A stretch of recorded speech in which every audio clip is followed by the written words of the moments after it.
1월 29일 금요일 호세아서 10장 1절로 15절 두 마음을 품었으니입니다.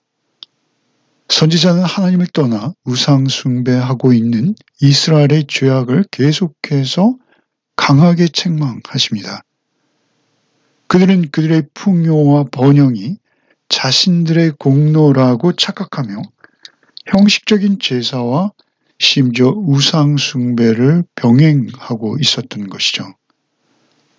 결코 하나님과의 올바른 관계 회복 없이 그들이 구원받을 길은 없는 것입니다. 1절로 8절을 먼저 읽겠습니다. 이스라엘은 열매 맺는 무성한 포도나무라. 그 열매가 많을수록 제단을 많게 하며 그 땅이 번영할수록 주상을 아름답게 하도다. 그들이 두 마음을 품었으니 이제 벌을 받을 것이라. 하나님이 그 제단을 쳐서 깨뜨리시며 그 주상을 허시리라. 그들이 이제 이르기를 우리가 여호와를 두려워하지 아니하므로 우리에게 왕이 없거니와 왕이 우리를 위하여 무엇을 하리요? 하리로다. 그들이 헛된 말을 내며 거짓 맹세로 언약을 세우니 그 재판이 밭 이랑에 돋는 독초와 같으리로다. 사마리아 주민이 벳아웬의 송아지로 말미암아 두려워할 것이라. 그 백성이 슬퍼하며 그것을 기뻐하던 제사장들도 슬퍼하리니 이는 그의 영광이 떠나감이며 그 송아지는 아수르로 옮겨다가 예물로 야렙 왕에게 드리리니 에브라임은 수치를 받을 것이요 이스라엘은 자기들의 계책을 부끄러워할 것이며 사마리아 왕은 물 위에 있는 거품같이 멸망할 것이며 이스라엘의 죄 곧 아웬의 신당은 파괴되어 가시와 찔레가 그 제단 위에 날 것이니 그때 그들이 산더러 우리를 가리라 할 것이요 작은 산더러 우리 위에 무너지라 하리라. 1절에 이스라엘은 그 풍요가 더할수록 제단을 많이 만들었다 합니다. 그리고 그 제단과 더불어 주상도 아름답게 장식하기 시작한 것이죠.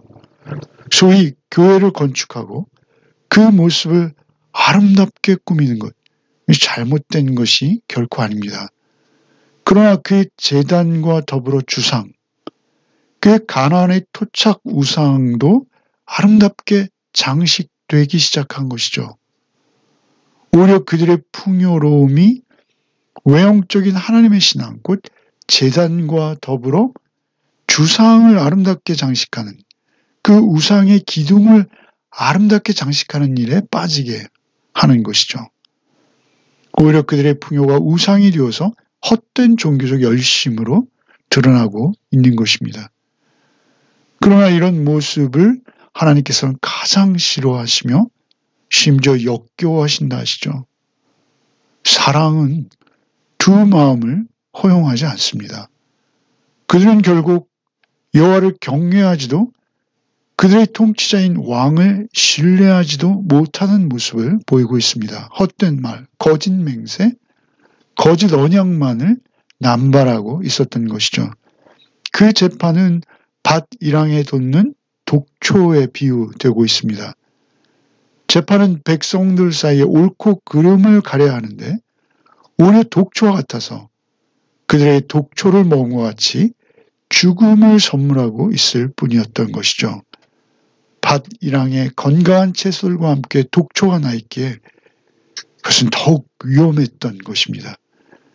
재판으로 정의를 세워야 하지만 오히려 그 그릇된 판결, 헛된 말, 거짓 맹세와 언약만을 남발하며 그릇된 재판으로 백성들의 삶을 오염시키고 짓밟는 결과만을 가져와서 독초를 먹는 것과 같이 되어버렸다라는 것이죠. 정의를 실현해서 옳고 그름을 가리는 것이 아니라 죽음을 가져왔다라는 것입니다. 벳아웬의 송아지 우상을 섬기던 그들이 그 우상을 이젠 또 아수르로 옮겨다가 그 야렙 왕에게 선물로 주었다라는 것이죠. 금송아지를 하나님이라 부르기도 하고 또 그 주상, 기둥 우상으로 섬기던 그들이 그것을 들어다가 적국의 왕에게 선물하고 있어요. 도저히 이해할 수 없는 노릇이죠. 그들의 관심은 하나님도 아니었습니다. 우상도 아니었습니다. 오직 자신들의 풍요와 안전, 그리고 성공이었던 것이죠.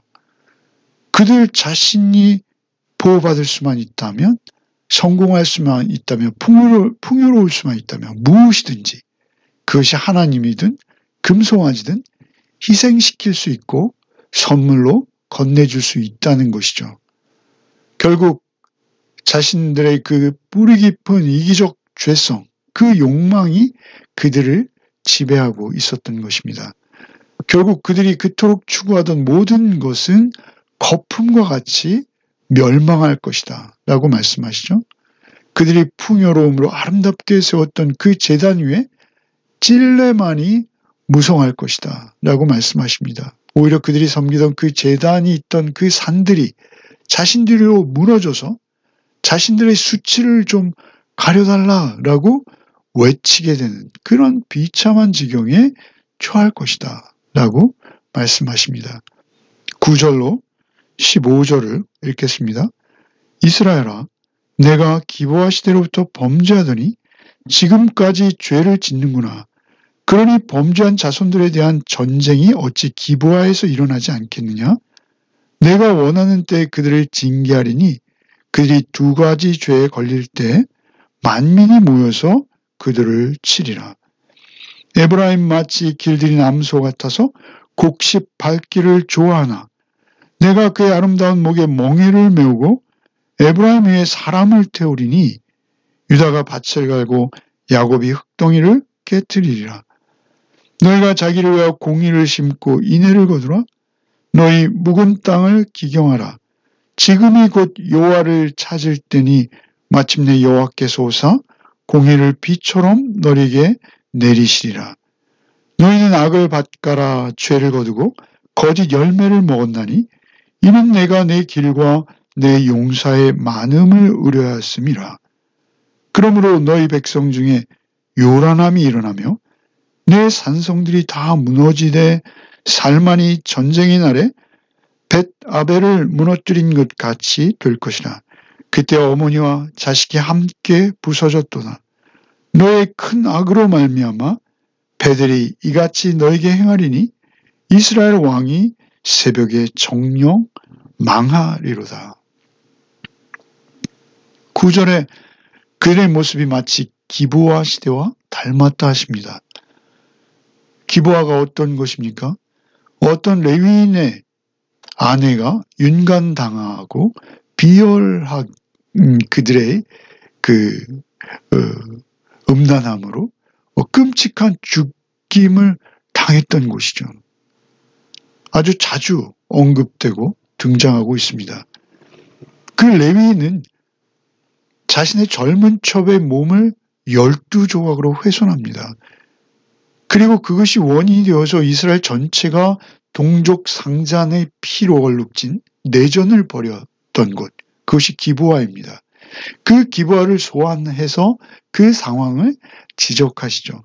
나라가 쪼개어져서 피를 흘리고 최소한의 상식과 공정, 인간성마저 찾아볼 수 없던 시대, 그 기브아 시대, 베냐민을 잔혹하게 따돌려 죽여버렸던 그 시대와 지금이 전혀 다르지 않다라고 지적하십니다.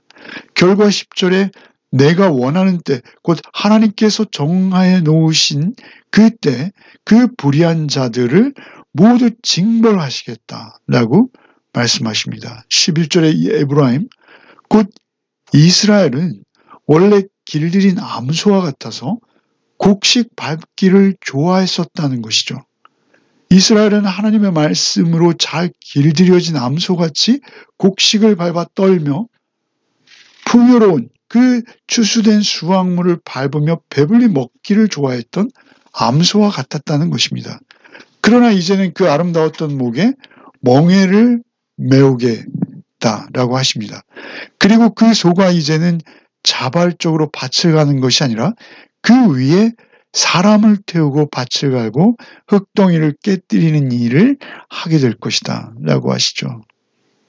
그렇게 해서라도 너희 묵은 땅을 기경하라 라고 말씀하시죠. 정의와 공의를 행해야 할 왕과 재판관들이 밭 일항의 독초와 같다라고 4절에 지적하셨죠. 결국 그 밭은 갈아엎어줘야만 하는 처지가 된 것입니다. 독초는 뿌리까지 뽑혀서 엎어줘야 할 것입니다. 그리고 그 자리에 공의와 정의가 심겨져야 하는 것이죠. 공의가 심겨지면 그곳에서 인애가 열매로 맺힐 것이다 하십니다. 하나님의 정의가 실현되는 곳, 그 공평과 정의가 있는 곳에 인애, 곧 사랑의 열매가 맺힐 것이다 라고 하는 것이죠. 기부와 같은 그곳이 사랑의 열매가 맺히는 곳이 되어진다라는 것이죠. 결국 공평이 행해지며 약한 자들이 보호받고 또 기부와 때와 같이 내전 상태가 아니라 하나님의 공의가 강같이 흐르는 나라로 그들이 회복되는 것은 그들의 각자의 마음이 기경되어야 된다라는 것이죠. 그 밭이 갈아엎어져야 열매를 맺게 된다는 것이죠. 그 밭은 우리의 마음을 말씀하시는 것이죠. 우리의 마음의 태도와 그 결정, 그 생각과 판단, 거기에 생명이 있다. 잠언에 말씀하시죠. 하나님의 말씀 안에 있을 때만 우리는 의로울 수 있습니다. 인간의 마음은 그대로 있으면 점점 이기적이 되고 심성이 굳어지고 딱딱해지는 건 당연한 것입니다. 그렇게 죄된 본성이 우리의 마음에 자리 잡을 때 그 밭은 하나님의 말씀으로 밭가리가 되어야 되는 것입니다. 과거의 마음을 돌이키고 새롭게 되는 일이 우리에게 날마다 있어야 됩니다. 지금 그 회개를 촉구하고 있는 것이죠. 삶의 목적과 방향을 그들은 다시 찾아야 합니다. 오직 하나님의 은혜로만 되는 것이죠. 어떻게 이루어진다 하십니까? 12절에 마침내 여호와께서 오사 공의를 비처럼 내리실 것이다 라고 하십니다. 비는 하늘에서 내려서 땅을 촉촉하게 적시고 모든 생물에게 생수를 공급해주는 아주 생명의 통로의 역할이죠. 결국 회개한 이스라엘의 마음, 기경되어진 그 밭에 은혜의 단비가, 그 의의 단비가 풍족히 내려질 때 그들이 구원 얻을 수 있다는 것입니다. 절대 은은 오직 하나님 한 분이십니다. 그래서 하나님으로부터, 하늘로부터 의의 단비가 내려올 때, 내려주실 때 이스라엘은 의를 따라 살 수 있는 것이죠. 곧 의의 말씀입니다. 결국 그 의의 말씀이 성령님의 도심으로 그들에게 자리 잡아서 그 말씀을 따라 살아갈 때 그것이 은혜입니다. 그러나 그들은 계속되는 선지자와 하나님의 말씀에도 불구하고 결국 악을 밭갈아 죄를 거듭, 정반대죠. 악으로 밭을 갈았대요. 그리고 열매는 죄가 된 거죠. 죄를 거두고 거짓 열매에 속아서 배불리 먹은 것이죠. 그것은 멸망입니다. 하나님을 의지하기는커녕 스스로의 용사들, 스스로의 힘만을 의지했던 것이죠. 결과 너희들이 그토록 의지했던 산성들은 다 무너질 것이다. 그리고 너희의 어머니와 자식들이 함께 죽임을 당하는 참으로 참혹한 결과를 피해갈 수 없을 것이다 라고 말씀하시는 것이죠. 오늘도 하루의 삶이 우리 앞에 있습니다. 우리는 늘 예수 안에 있어야 합니다. 우리의 마음을 늘 새롭게 하시는 예수 없이는 우리가 하나님의 의를 따라 살아갈 수 없는 존재들입니다. 오직 우리 구원의 주인 되신 주님을 바라보며 두 주인이 아니라 우리 안에 오직 한 분 예수 그리스도만을 모시는 하루의 삶이 되시기를 바랍니다. 주님께서 우리의 밭을 늘 기경해 주실 줄 믿고 주님의 그 은혜 앞에 우리의 삶을 맡겨드리는 또 하루가 되시기를 바랍니다. 기도하겠습니다. 주님 감사합니다. 오늘도 말씀으로 하루를 시작하게 하시니 얼마나 감사한지요. 내가 내 안을 볼 때 내가 얼마나 두 마음을 품기에 쉬운 존재인지 우리는 잘 압니다. 주님, 오직 주님의 은혜의 단비를 오늘도 흡족히 내려 주시옵소서. 주님 안에서 의롭다함을 얻는 자임을 잊지 않게 하여 주옵소서. 오직 주님의 은혜를 힘입어 오늘을 살게 하여 주옵소서. 은혜 받은 자답게 세상에 휩쓸려 떠내려가는 자가 아니라 세상 속에서도 그리스도인답게 하루를 살아내게 하여 주시옵소서. 오직 나를 예수 믿음 안에서 의롭다 여겨주신 주님의 은혜만을 쫓는 하루가 되게 하여 주옵소서. 예수 그리스도 이름 받들어 기도하옵나이다. 아멘.